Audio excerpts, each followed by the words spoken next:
Hi, my name is Robin Salthouse. I'm the Adult Services Supervisor at the Southeast Regional Library in Gilbert, Arizona, part of the Maricopa County Library District. Tonight, our Mystery Book Club is going to speak with author of Debits and Credits, Lyn Fraser. Hi, Lyn. Good evening. Hello to everyone in Arizona and elsewhere.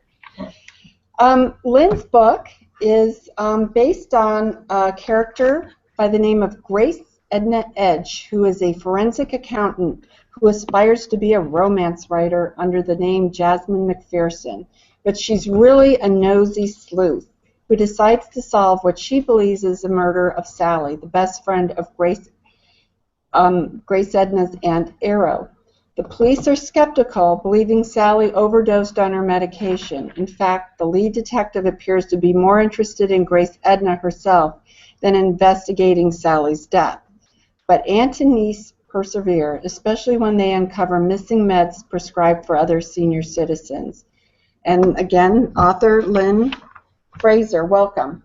Thank you very much.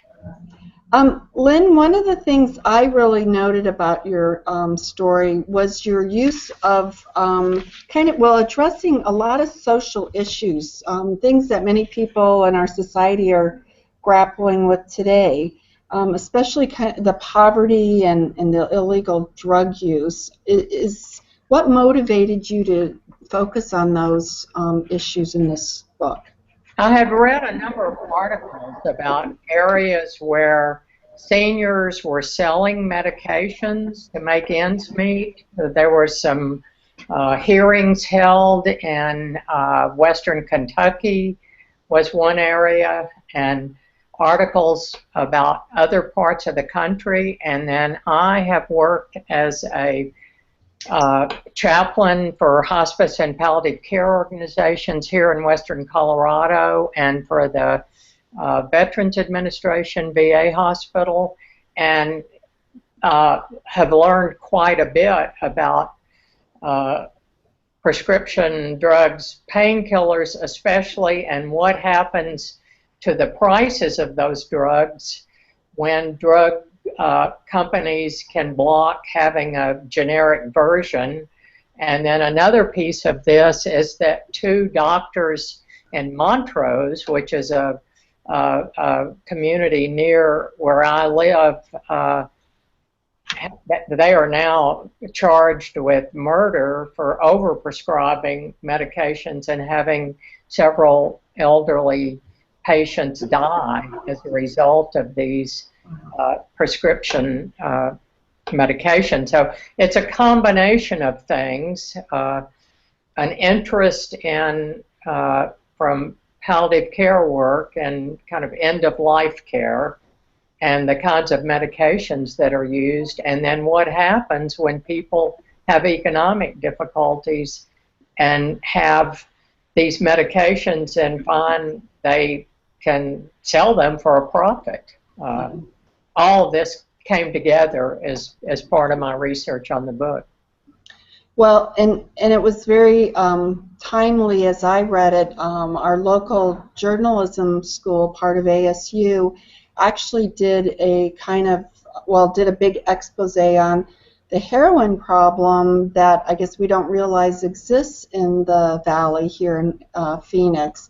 And so from my understanding and reading about that is that these painkillers, prescription drugs, especially the illegal use, is kind of the jumping off point for heroin addiction. So, right, heroin has become a less expensive option in some areas, say relative to oxycodone and other painkillers. People who are addicted to these find that they can now get heroin on the street cheaper than prescription drugs. Right. So that's kind of another piece of this entire problem. And there's just been a situation here in western Colorado where I live that a junior high school student stole pain-killing drugs from her grandmother and was distributing them in a middle school campus. That's been in the last couple of weeks here. Uh, Right. so these problems are serious and widespread, and the characters in my story just find themselves in the kind of the middle of this black market activity. Right. And so, this I see this with whether it's TV shows or authors like yourself, that the common things happening in today's, the current events really help feed your plot and kind of create the foundation for a story. So it sounds like that's, Sadly, that's true. yeah, yeah. A number of the pieces of this story came right out of news headlines, literally. Right. Well, and your characters, where did they come from? How did you develop them? The main character, Grace Edna Edge, appeared in, I did a Master of Fine Arts in Creative Writing and Literature at Bennington, and she appeared in a couple of my short stories that were part of my work there. And the other characters in fiction, some of them I had in mind, but one of the things I like about writing fiction is people appear, characters take over the story. So some of them were a little bit unexpected. Some of them emerged from that original body of short fiction. And yeah. if I go on with this series, I have other new characters already coming in to the story. Some planned, some not planned. So there is a chance that this series will continue. There's a good chance, yes. She's a viable character, and her work as a forensic accountant offers many possible plots that could involve her for possibly several books. Yeah, I would agree. I think we have some other, we're having people shake their heads that agree with that premise, and I think would like to see you explore that more. And one of the early quotes that Grace Edna states in the book is around page 4 of the physical book, page 8 in the download. Although my avocation brought me to this book event, it parallels my profession. Whichever I'm working at, they both involve getting at the truth underneath the layers. Yes. So this hope she has of being able to write romance fiction as an avocation fits her profession of trying to uncover the truth, and that certainly is what happens as she becomes the amateur sleuth in solving the murder of Sally, her aunt's best friend. Right.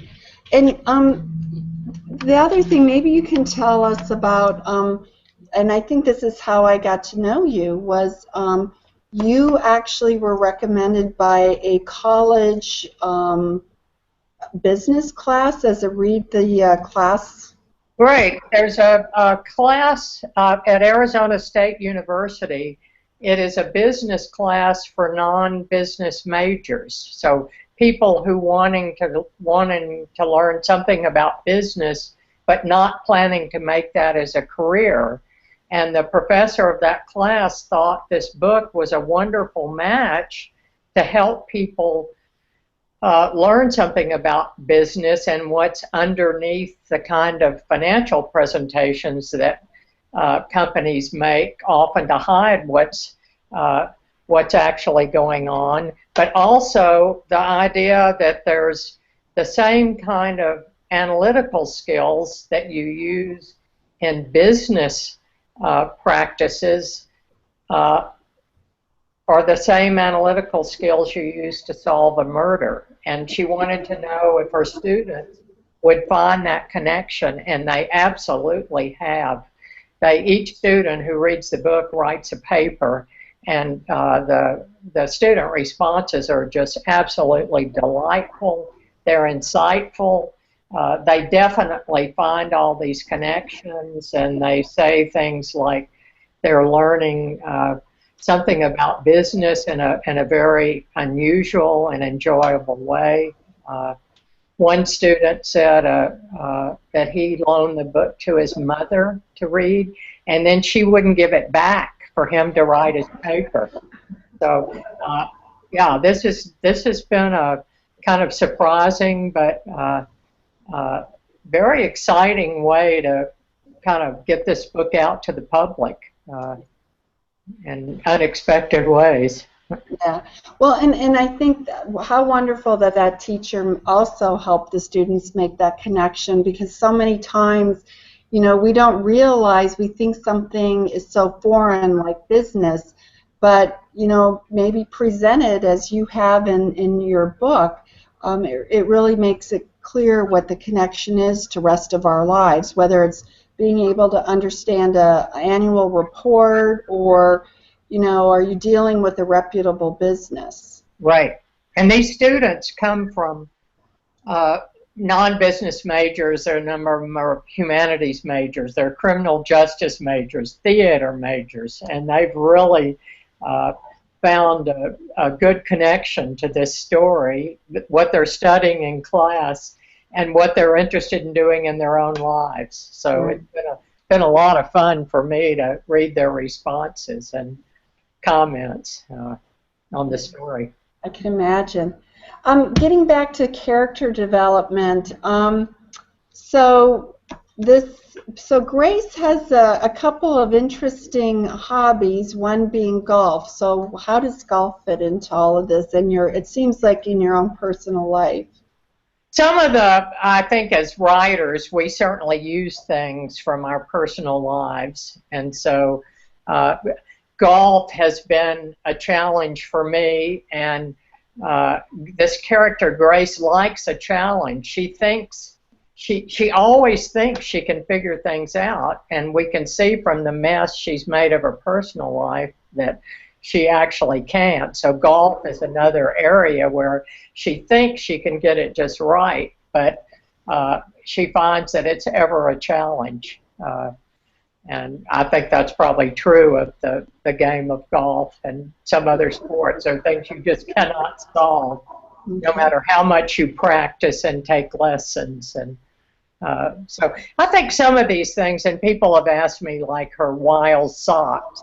Why do I have her wearing wild socks? And as a writer, and I don't know who's sitting there in the room, but you obviously have good readers in your room, and a writer wants the reader to discover things about the character for herself. She doesn't want to say Grace Hadden Edge is goofy. Grace Hadden Edge has got a quirky personality. The writer wants to show you that with wild socks and trying to play golf and how she interacts with people. So the writer shows that, and the reader begins to form an individual picture of this character rather than being told what the character is. The reader discovers that through some of these descriptions of her activities and characteristics and clothing and her kind of obsession with how she tries to manage her life. Well, and I think also through her actions you realize what a compassionate person Grace and her aunt are. You know, they have such a strong friendship. It's such a community that they're in, and they really want to support and work with that community. Maybe even a community that many other people would find uncomfortable. You know, these women are there to serve and help their community. So I really, you know, got a lot out of that part right. of your This is a real, I mean, it's fictional, but there is East Austin, and it is a pocket of Austin that hasn't recovered in the way much of the state of Texas has. And it is a multicultural part of Austin, very vibrant. And so they're immersed in this situation where they hope they can contribute something to the lives of others, and certainly those people contribute to their lives. Right, right. I really got that out of your book. Um, and then I guess one of the and then on the business part of it, you know, and kind of going back to the ASU students, I got a little bit better understanding, even though I do have a pretty good foundation of business experience and training myself. I found it really interesting the way you kind of did explain what forensic accounting is all about, detecting fraud, check forgery, and then you also gave examples on what kind of groups, whether they're nonprofits or corporations, would need this kind of help. And as we said, we'd really, like to see this part of your storyline developed, and maybe have a murder or something in a company or something like that, or a nonprofit, where her forensic accounting would uncover, as you said before, those layers. Right. To help solve the mystery. I think it's a great vehicle in which to base your series. And then where do you think? How do you think detective is it? How do you say it? Bertle or Bertle? Yes. Yeah. Is he somebody that's going to be a reoccurring character? I think he would have to be a part of the story. I'm not sure how that romance is going to develop, but I think he would definitely appear in the next book in some way. He's not just going to drop out. He's now too big a part of Grace's life. Yeah, in some other stories we read, I'm thinking of, was it Joanne Fluke? Who else am I? Maybe Diane Mott Davidson. They have partners, husbands, who kind of have that legal side to them, and I saw some parallels in your writing. I could see Bertle also kind of helping feed Grace with some definite opportunities. Right, I agree. There's great potential here. Let's see. I know what else I wanted to ask you. What authors have inspired you? It sounds like, well, let me back up.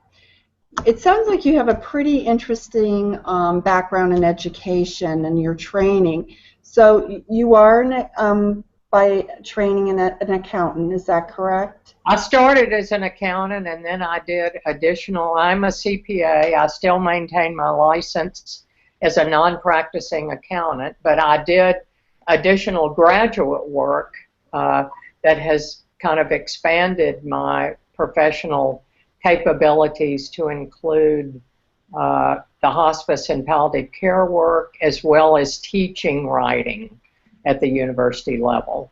So I have quite the checkered career, but accounting is certainly, and that study is certainly fundamental to everything else I've done.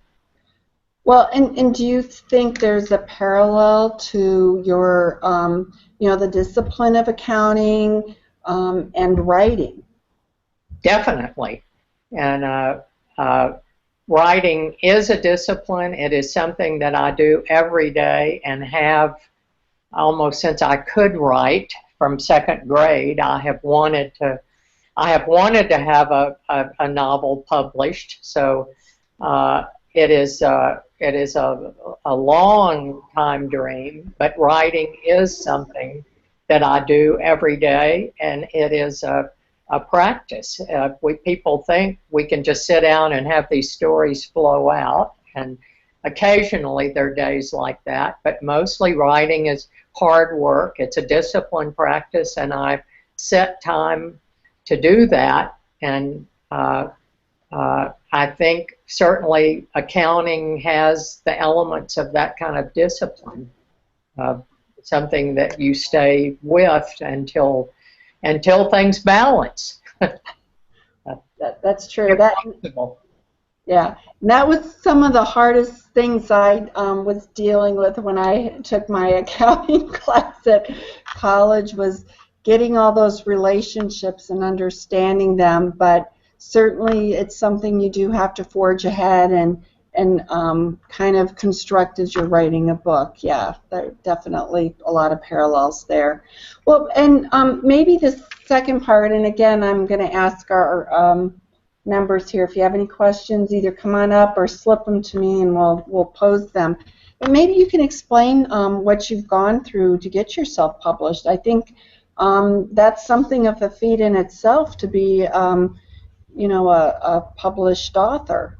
Right. This publishing, I have some nonfiction books, but this is and I have short fiction that has been published in literary reviews and anthologies. But this is my first novel, and it is very difficult as a first-time author to get a book published in the contemporary marketplace, where there are fewer and fewer publishers, where Amazon accounts for about half of book sales. So finding a publisher who wants to take a chance on a first-time author is very difficult. I had the good fortune of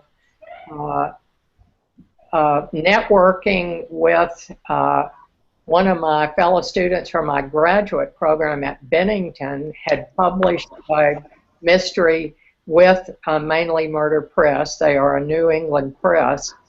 And so she introduced me and my work to this publishing house. They are very small. They just bring out 10 to 12 books a year.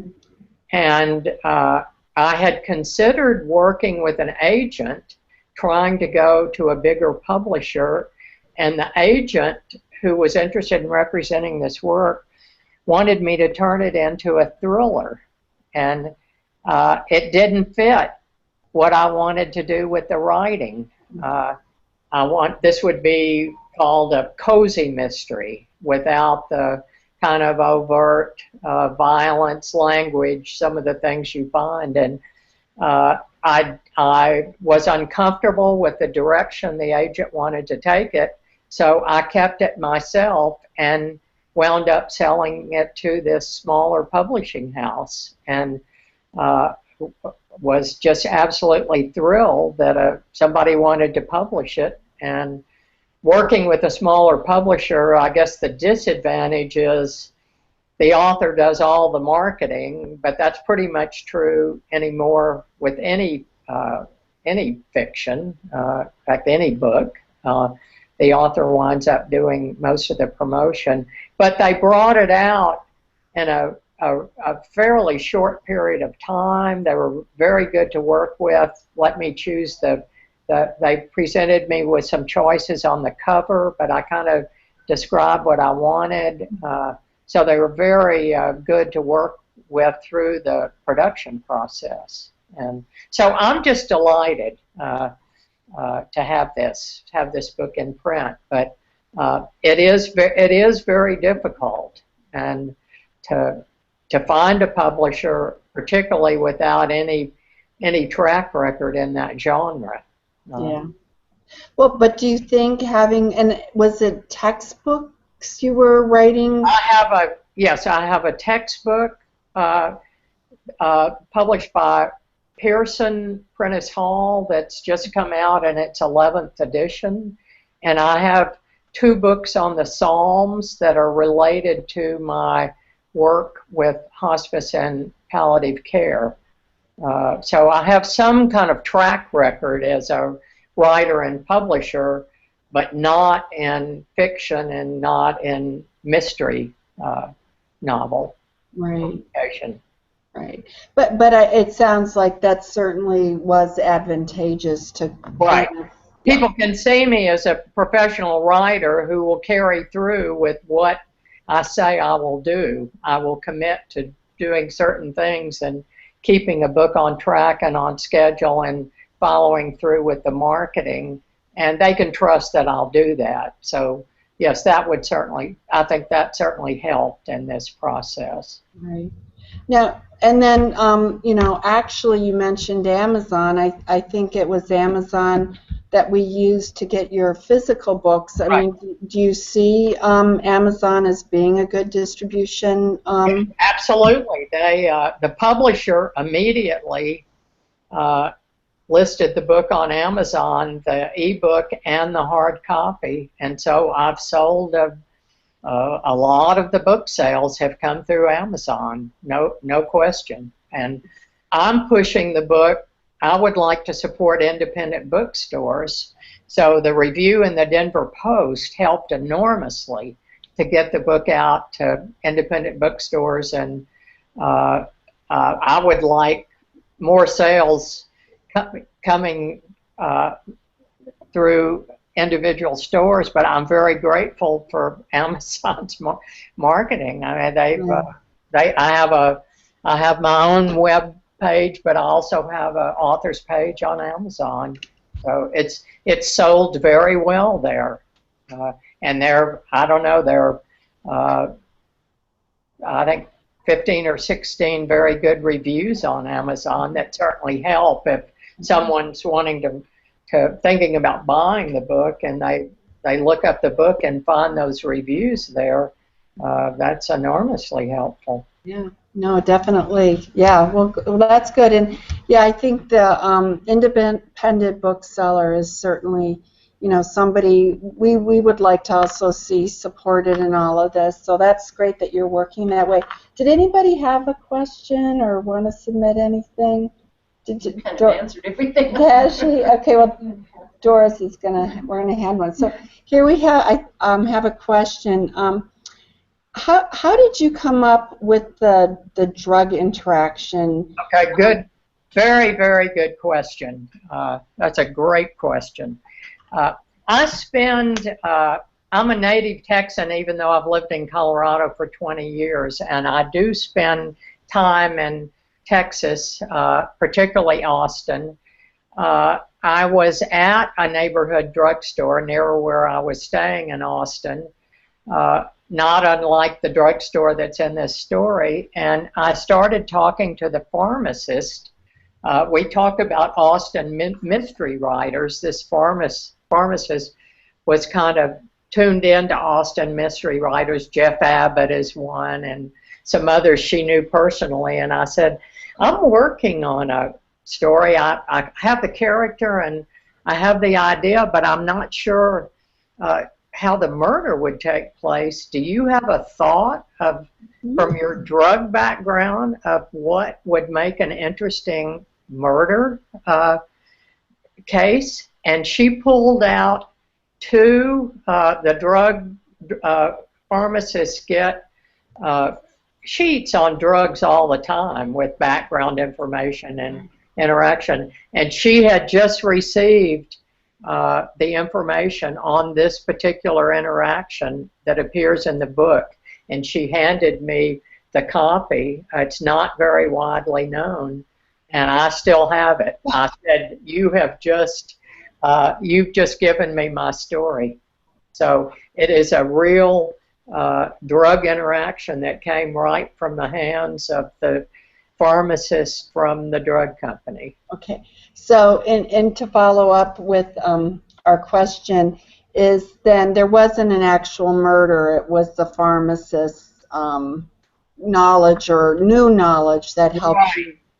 That yes, that amped up her intake of those drugs through her coming to breakfast with an arrow, and they slipped, the pharmaceutical tech slipped more of that drug into her system, and that caused her death. Yeah. But it appeared like a heart attack. Well, and I have to thank you for again using the library as one of your scenes. Yeah. And then also kind of having that kind of maybe evil librarian. I guess we're not all Well, the first author we talked about in Kansas also had kind of a creepy librarian, so I guess we're not all good people, so you keep us real. All the librarians I know are very good people, but you have to have some dark characters to make a conflict, to make a plot. Right, right. So that's always fun. I think it's really a testament to your value and love for libraries. So thank you for keeping us in there. Well, while we're online, and we'll finish up, and so if you guys have any other last questions, I did want to explain, and some of our members did use this, but we were able to get your books through our reading service. So I'm just going to show what you do to get there, and that's going to be seen by Lynn and anybody watching, is that through our home page you can go to the download area. Let's see, I got to go over here and do it, I guess. Is it going to let me? You go through downloads, and we use this service called Reading, and the publisher Lynn is with actually is one of the publishers found in here, and by just going debits and credits, there's her book. And it's you notice the little numbers at the corner. That means you get, I think it's 5 tokens a week. And so her book costs you 2 tokens to download, and you get it free for 2 weeks. So I loved it because I could keep going back and getting it as part of my library card services. So just wanted to point it out. It does require an app. And Doris, what device do you have it on?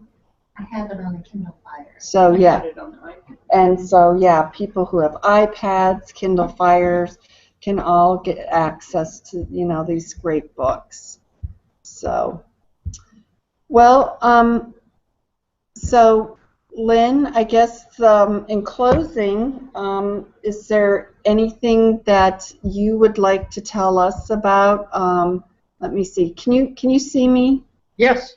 Okay. I would like to thank you for doing this, to have the opportunity to meet with your mystery book club in Arizona from my own home here in Colorado. It's such a treat, and I hope your readers who have read or the book or will read it find it an enjoyable read. You'll tell your friends either to check it out from the Maricopa County Library or buy a copy from your independent bookstore or wherever you choose. But it's just, I think this is an exciting opportunity for authors as a way to meet with readers around the country when you certainly can't travel to every place there might be a book club interested in discussing your book. So I thank you for the opportunity.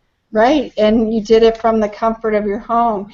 And just before we go, one other comment that was made from one of our members was they really appreciate the lack of violence and bad language. She introduced your book and without having to insert those features or right. And this is why I didn't want to go the direction the agent wanted to take the book.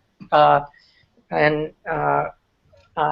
I appreciate that comment and that response from your reader. Great, great. Well, Lynn, if you're ever in Arizona, please come by and see us. Let us know you're coming. We'd love to visit with you again. Let us know when you get that next book in the series written, and maybe we can visit again. Excellent. Thank you so much. All right. Wonderful conversation. Thank you. It was. Okay, good night. Good night.